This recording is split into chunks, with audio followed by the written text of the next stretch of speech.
စစ်သူကြီးခပြသေးလူမျိုးပါဖြစ်နေတဲ့အချိန်မှာငါတေတော့မယ်ဆိုတာကိုရှင်းရှင်းသိရှာမှာမဟုတ်ဘူးငါလည်းသူမကိုတစ်တလုံးမြင်ခွင့်ရတော့မှာမဟုတ်ဘူးဆိုပြီးတွေးကစိတ်မကောင်းဖြစ်နေရှာတယ်ဒီဘက်မှာလည်းရှင်းရှင်းတယောက်အတူတူတွေးပြီးငိုနေခဲ့တာပေါ့အဲ့ဒီအချိန်မှာပဲစစ်သူကြီးစီရဲ့ကြောက်စိမ့်ဆွဲပြားလေးကနေတန်ခိုးအစွန်းတွေပြလာပြီးစစ်သူကြီးရဲ့ပုံရိပ်ကရှင်းရှင်းရဲ့ရေချိုးကန်ထဲမှာဘွားကနေပေါ်လာပါတယ်ဒါပေမဲ့ဒါကစိတ်ကူးရင်အာယုံတစ်ခုတက်တက်ပဲဖြစ်နေပြီရှင်းရှင်းကရှင့်ကိုတယောက်ယောက်ကလောက်ကြံဖို့စူးစမ်းနေတယ်လို့တတိမပေးရသေးခင်မှာတင်စစ်သူကြီးရဲ့ပုံရိပ်ကပြန်ပြောက်ကွယ်သွားခဲ့တယ်ရှင်းရှင်းလဲစိတ်ပူပြီးဆူတောင်းနေတော့မှပဲရေချိုးကန်ထဲကနေအလင်းနှန်းတွေထွက်လာပြီးကန်ကြီးအလုပ်ပြန်လုပ်လာပါတော့တယ်ရှင်းရှင်းစီမှာတန်ဖိုးရှိတဲ့ပစ္စည်းတစ်ခုနဲ့ရှေးဟောင်းပညာရှင်စီကနေလဲလှယ်ထားတဲ့အစိတ်ဖြည့်ဆေးဖော်မြူလာရှိနေတာကြောင့်အဲ့ဒီစာရွက်ကိုကန်ထဲချက်ချင်းပစ်ထည့်လိုက်တယ်ဟိုဘက်မှာတော့အစိတ်ကစစ်သူကြီးရဲ့နှလုံးစီရောက်တော့မှမို့နောက်တနာရီအတွင်းတေတော့မယ်ဆိုပြီးအားလုံးပြာခတ်နေကြတာပါအဲ့ဒီအချိန်မှာတင်အစိတ်ဖြည့်ဆေးလမ်းညွှန်စာရွက်ကကန်ထဲကထွက်လာလို့ဈေးပေါ်တိုက်လိုက်ရာစစ်သူကြီးလည်းအစိတ်တွေပြေးပြီးပုံမှန်တိုင်းချက်ချင်းပြန်ကောင်းသွားတော့တာပေါ့ဒါပေမဲ့စစ်ပွဲကပိုပြင်းထန်လာလို့ရှင်းရှင်းကတတိထားဖို့စာပို့ထားပေမဲ့စစ်သူကြီးကိုယ်တိုင်စစ်မြေပြင်ကိုထွက်ခဲ့ရတယ်ရှင်းရှင်းပို့ပေးထားတဲ့ဝေါ်ကီတော်ကီတွေတနက်တွေနဲ့ခင်မီလက်နက်တွေကြောင့်သူတို့စစ်ပွားအဲကိုအနိုင်ရပြီးရန်သူတွေကိုမောင်းထုတ်နိုင်ခဲ့ပါ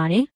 ်မကြခင်မှာပဲရန်သူတွေကစစ်သူကြီးစီမှာနတ်ဖျားနဲ့ဆက်သွယ်လို့ရတဲ့ရေချိုးကန်ရှိတယ်ဆိုတာကိုသိသွားပြီးခိုးယူဖို့စီစဉ်ကြတော့တယ်ရန်သူနှစ်ယောက်ကအရက်သားရောင်ဆောင်ပြီးစစ်သူကြီးရဲ့နေမြေထဲခိုးဝင်လာပေမဲ့ရန်သူတွေကန်ကိုလာခိုးမယ်ဆိုတာကိုကြိုရိပ်မိနေတဲ့စစ်သူကြီးကသူတို့ကိုအမိဖမ်းလိုက်ပါတယ်ဒါပေမဲ့သူတို့ကိုမတက်ပဲမင်းတို့စီကိုတစ်စက်နှစ်စာရိတ်ခါထောက်ပံ့ပေးမယ်အပြန်အလှန်အနေနဲ့တစ်စက်နှစ်အတွင်းစစ်မဖြစ်ကြီးဆိုပြီးကမ်းလှမ်းလိုက်တာကြောင့်နှစ်ဖက်စစ်သူကြီးတွေအကြားလျှို့ဝှက်ငြိမ်းချမ်းရေးရတော့အားပါတော့တယ်နောက်တော့စစ်သူကြီးကရှင်းရှင်းရဲ့ပုံကရှင်းအောင်သူတေသနာညာရှင်စီမှာရှိနေတာကိုရှင်းရှင်းသိလိုက်ရတော့သူမနဲ့တပုံစံလေးတူနေတဲ့အဲ့ဒီပကြီးကားကိုတောင်းပြီးတင်ထားလိုက်တာပေါ့အဲ့ဒီနောက်မှာသူတို့နှစ်ယောက်စာတွေအပြန်အလှန်ပို့ရင်လူချင်းတွေ့ကျင်လိုက်တာဆိုပြီးပြောဖြစ်ကြပေမဲ့ရေချိုးကန်ကလူကိုပို့ပေးလို့မရတာကြောင့်စာနဲ့ပဲအလွမ်းဖြေနေရတယ်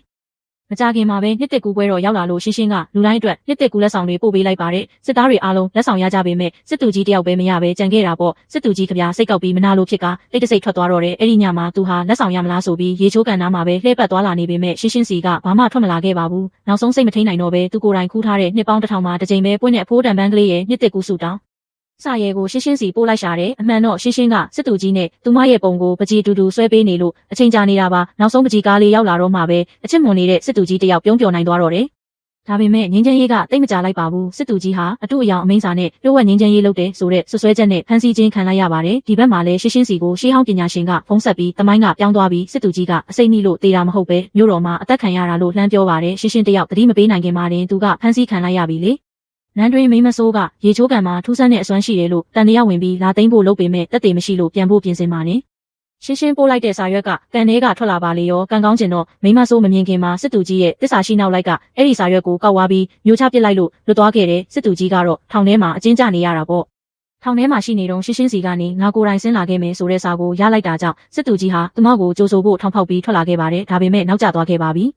ရေချိုးကန်ကိုမိမဆိုးကခိုးယူသွားခဲ့ပြီလေမိမဆိုးကစစ်သူကြီးစီပို့တဲ့စာကိုဖတ်ပြီးသဘောကျနေတော့မှပဲစစ်သူကြီးနဲ့သူ့စစ်သားတွေရောက်လာပြီးဝိုင်းလိုက်ကြပါတယ်စစ်သူကြီးတိုက်ခိုက်ဖို့မပြင်ရသေးခင်မှာတင်ကောင်းကင်ကြီးကနေဥက္ကာခဲကြီးတွေဝုန်းကနေပြုတ်ကျလာပြီးထူးဆန်းတဲ့ရေချိုးကန်ကြီးကိုရိုက်ခွဲဖျက်ဆီးပစ်လိုက်ပါတော့တယ်စစ်သူကြီးလည်းဒေါသတကြီးနဲ့မိမဆိုးနဲ့တကိုးတွေကိုအမိဖမ်းလိုက်ပြီးရေချိုးကန်ပျက်စီးသွားလို့ရှင်းရှင်းကိုဘယ်တော့မှမတွေ့ရတော့ဘူးအထင်နဲ့ငိုကြွေးကငါအသက်ကိုပဲလဲရရှင်းရှင်းကိုတွေးခွင့်ပေးပါလို့အသေးအတန်ဆူတောင်းပါတော့တယ်အဲ့ဒီအချိန်မှာပဲသူ့ရဲ့ဆူတောင်းချက်ကတကယ်ဖြစ်လာပြီးစစ်သူကြီးနောက်ဆုံးတော့ရှင်းရှင်းနဲ့တွေ့ရပါပြီရှင်းရှင်းလဲသူညလန်းတာအားရနဲ့သူ့ကောင်လေးကိုပြေးဖက်လိုက်တာပေါ့